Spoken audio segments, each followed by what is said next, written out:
WrestleManiacs, Maniacs. This is the podcast, it's called WrestleManiacs. Adam, Donna, Indy, and Josh. They're now together forever and son.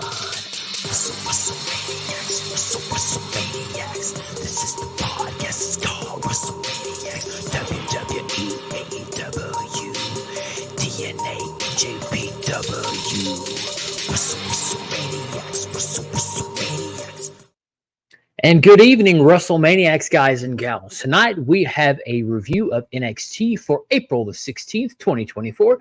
Again, here I am at Gamer Peroski or Josh Peroski, either way, under the WrestleManiacs podcast, and under A Plus Opinions above. I definitely had quite a show tonight for NXT. We had a steel cage main event with Trick Williams versus Carmelo Hayes.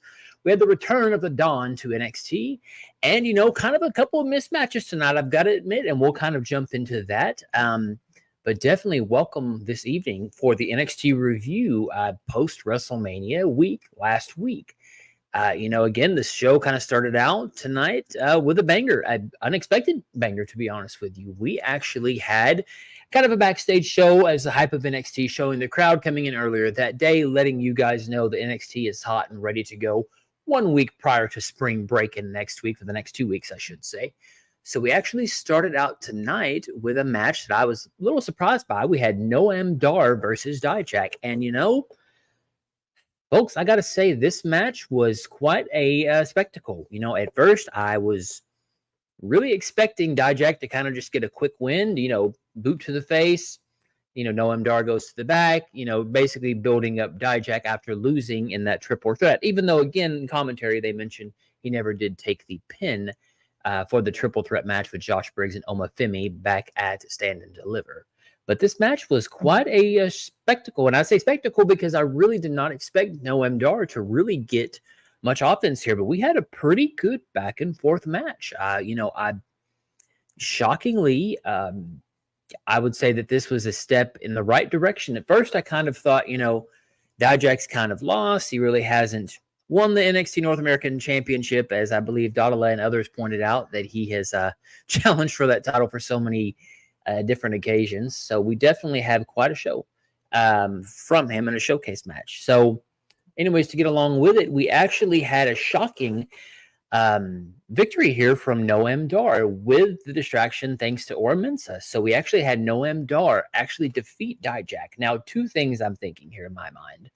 One, this is a little bit of a step down for Dijak, but wow, what a step up for Noam Dar, a comedy character, and I dare say one of the crown jewels almost, or gems maybe, of NXT with this Metaphor group. Again, I really didn't think much of them to begin with, but they've kind of been a highlight, a little guilty pleasure, at least for me, seeing them on screen. And whenever they're on screen, you definitely seem to pay attention to what Noam Dar is doing. So with a shocking victory, we actually had Noam Dar come out and win this one. So again, folks, just a shocker. I was really surprised. This was actually a really, really, really good match. So again, we have Noam Dar defeating Dijak, and we're going to see if that feud continues into the next week.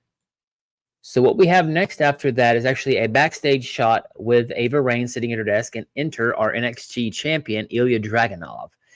Basically, they discuss about spring breaking being next week and talking about Trick and Carmelo. Ava does, about, Trick having to face Carmelo in a steel cage match. And she really doesn't seem to think that's too fair, given that Ilya has his defense against Trick Williams on night 1 next week. So Ilya, of course, kind of says, look, whoever wants to come out and challenge me and face me, look me eye to eye in the ring, I'll face him tonight, not a problem. So again, we have a NXT open challenge with Ilya Dragunov versus whoever's going to face him later on, and we'll actually get a surprise result from that later. We'll talk about that in a little bit.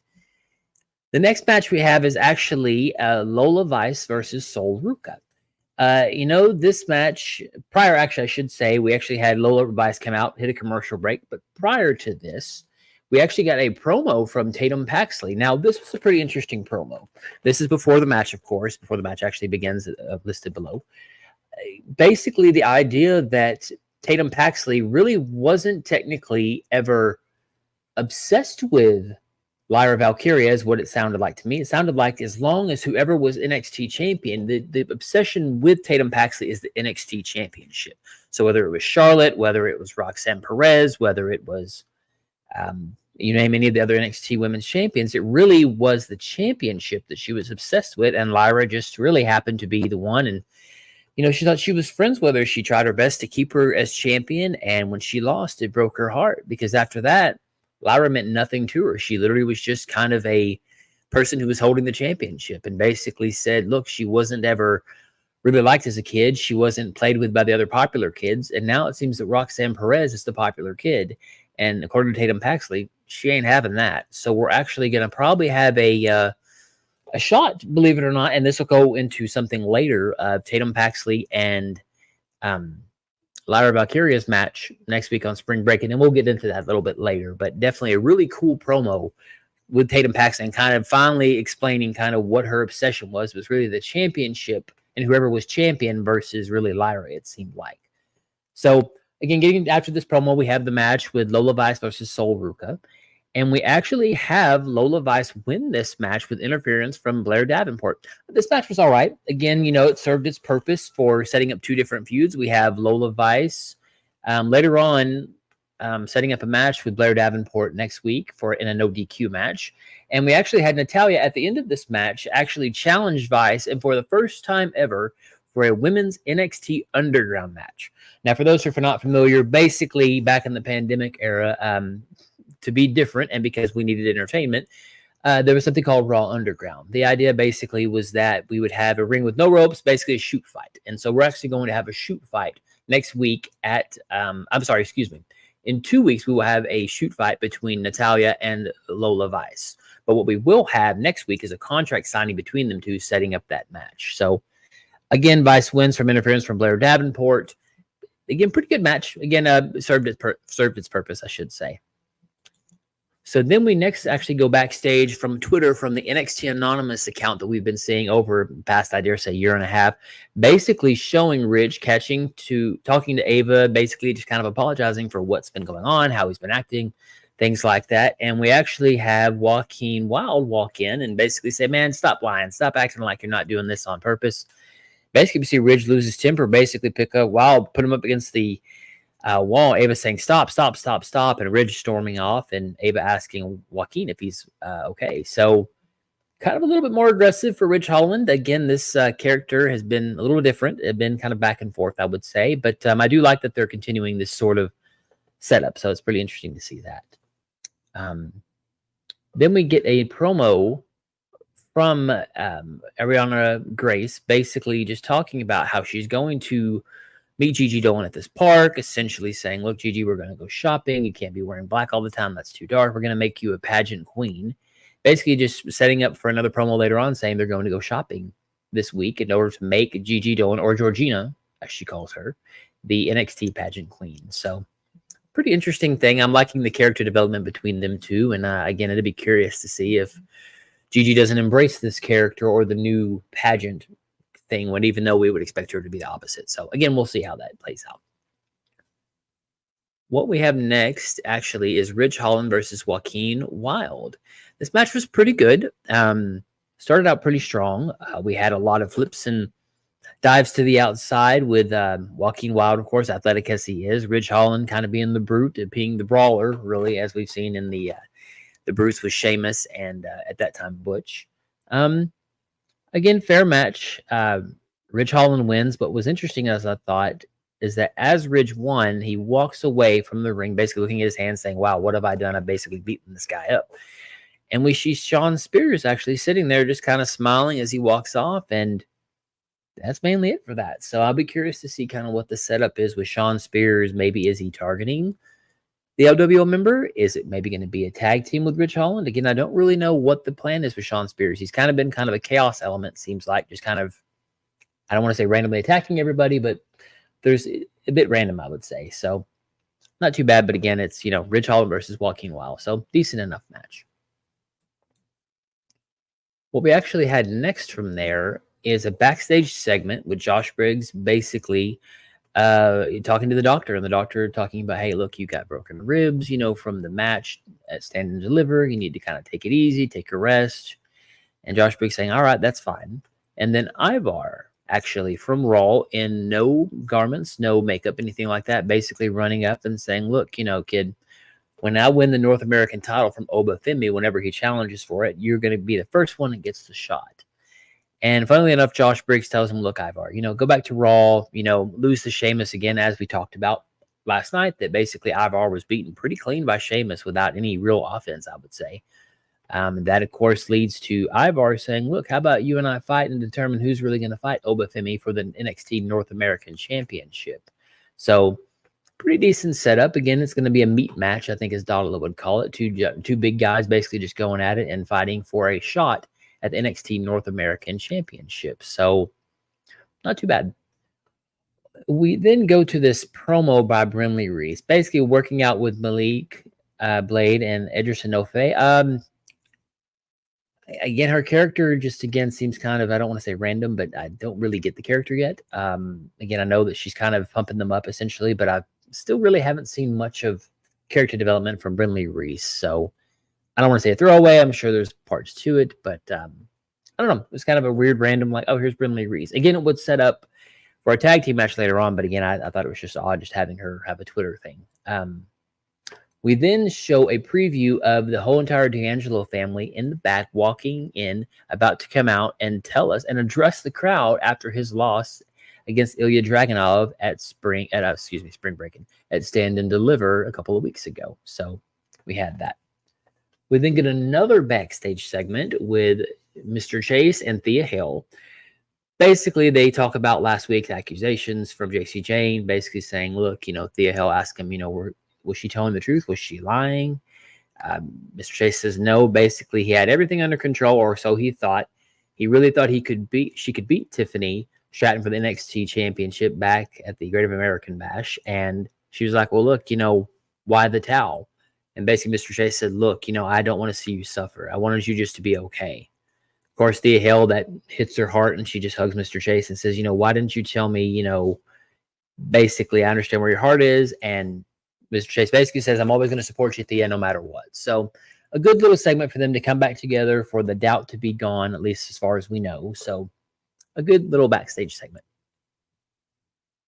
So then we actually get to the next part of the Dawn returning to NXT. Dawn basically gets in the middle of the ring. Tony D'Angelo talks about, look, it was a hard-fought battle. They lost the tag team championship. They lost this match. Basically, NXT is where, he has the grit and grind. He's going to be tough. And, look, we're going after championships. We basically, as a family, going to become a family of champions, I should say. That's the best way I can describe it. So we actually have something interesting, and this kind of ties into two different things. We actually had the No Quarter Catch crew come out, even though we had a segment last week of them kind of confronting them. And that was Charlie Dempsey and crew sans, of course, Drew Gulak. And there's a reason for that. Basically, they talk about essentially that, look, the D'Angelo family took care of somebody for them. And, we start to say, Charlie Dempsey actually starts to mention Drew Gulak, but of course gets cut off saying, no, we don't talk about business. It's done. Basically, you have a debt to owe us now for taking out this person.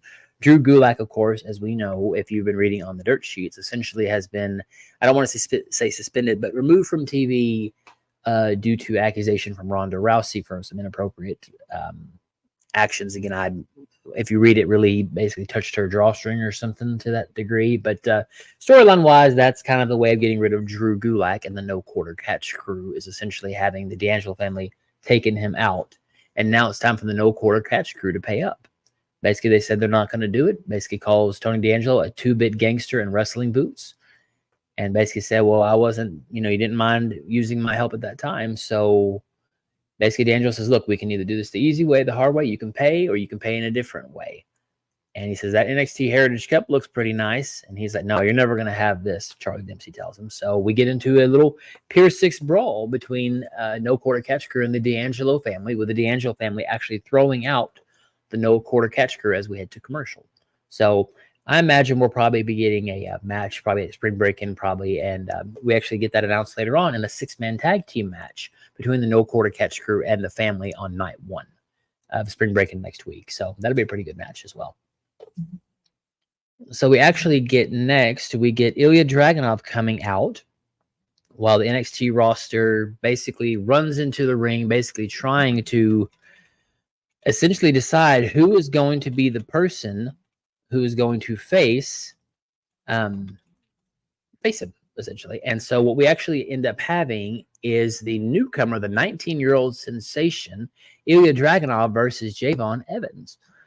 This was a pretty good match. I think the commentary said it best at the end. This was a superstar-making performance.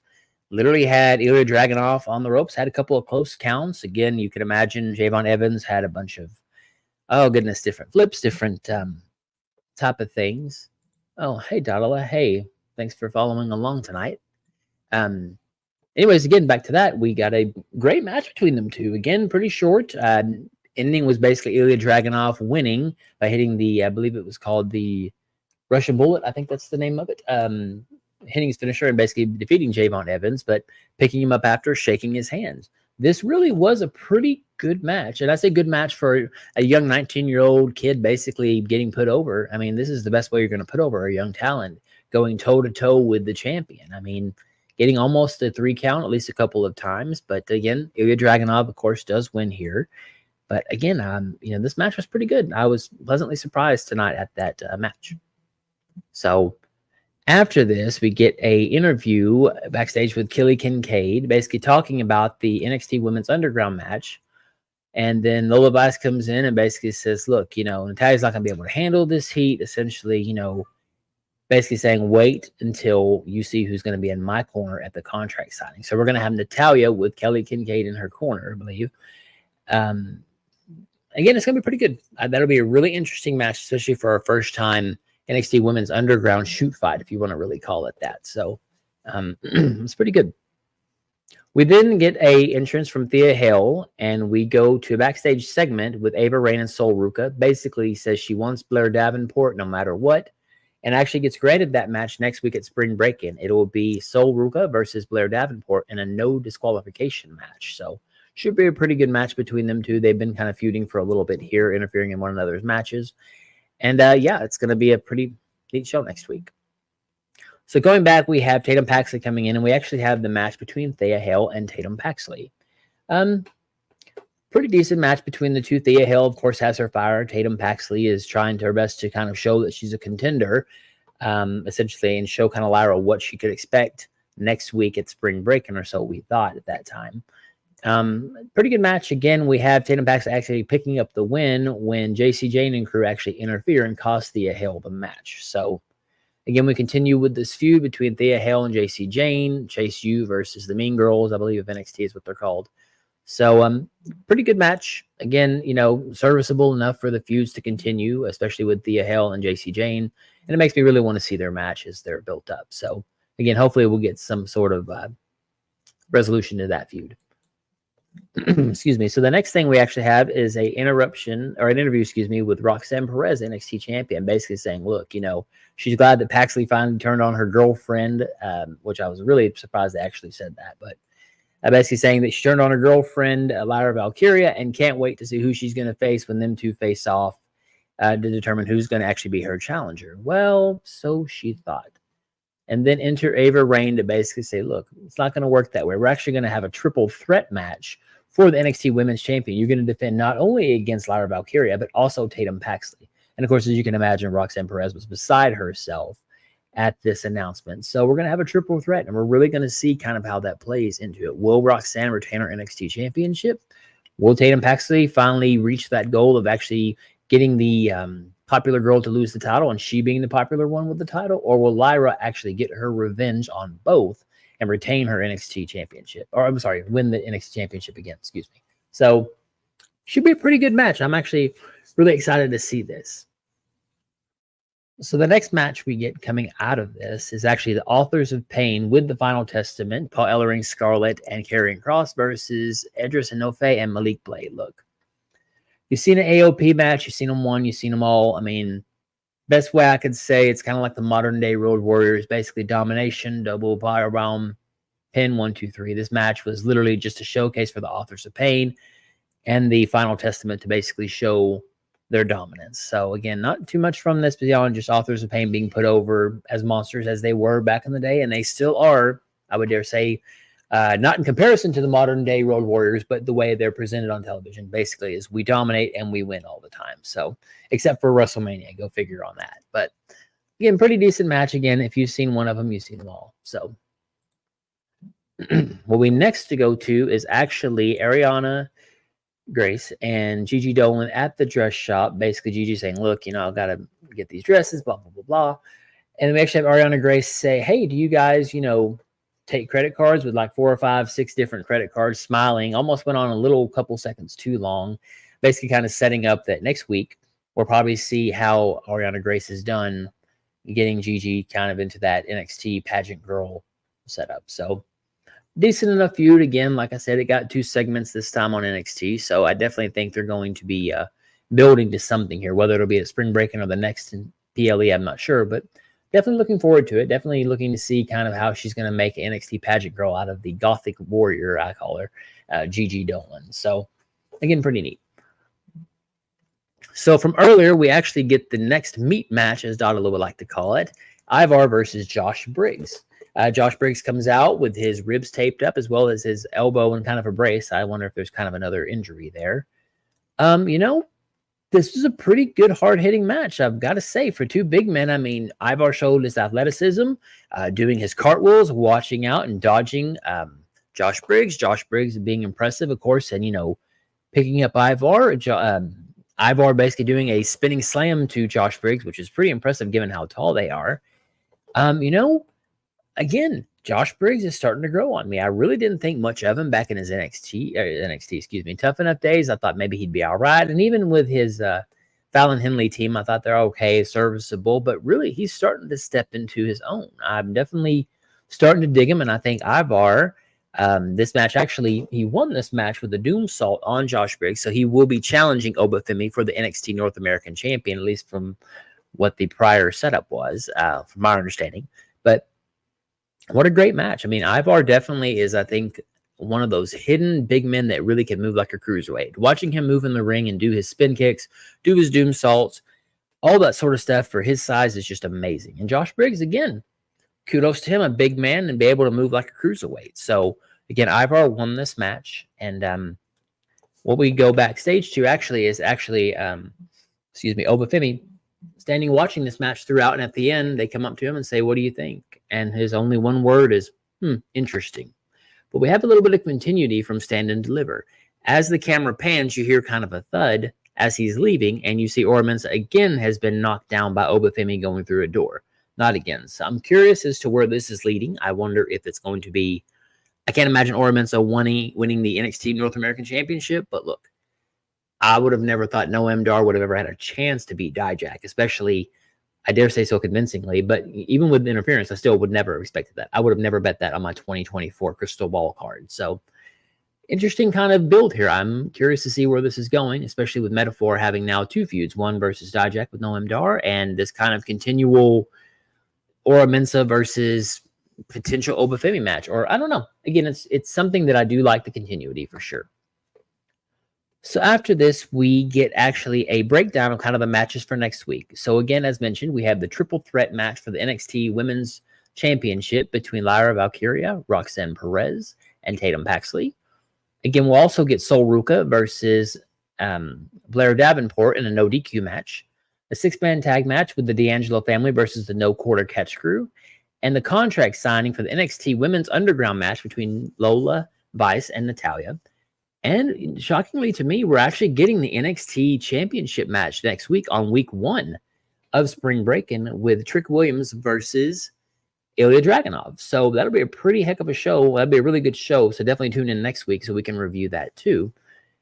What we have next is we go to the ring and we see that the crew is setting up the cage for the Night Steel cage match. And we go to a video package. Again, as I mentioned, WWE is really good at these packages. They're really good at kind of showing not only the feud, but also we get to see some interesting interaction with Trick Williams and the fans of Philly, whether it's seeing the guy that's playing his theme on the street on a saxophone, whether it's going on ESPN and talking to some of the interviewers about the match, and actually being, I believe it's at Wale Mania, having a face-off with Carmelo Hayes, which was a pretty big deal over on the WrestleMania weekend, or Stand and Deliver weekend, I should say. And essentially, we kind of tie into tonight where we show the match versus Carmelo Hayes, how he won, how he challenged Ilya Dragunov, Ilya Dragunov's proposal saying, if you don't beat me for this NXT championship, you leave NXT, and then the subsequent attack from Carmelo Hayes leading up to the steel cage match tonight.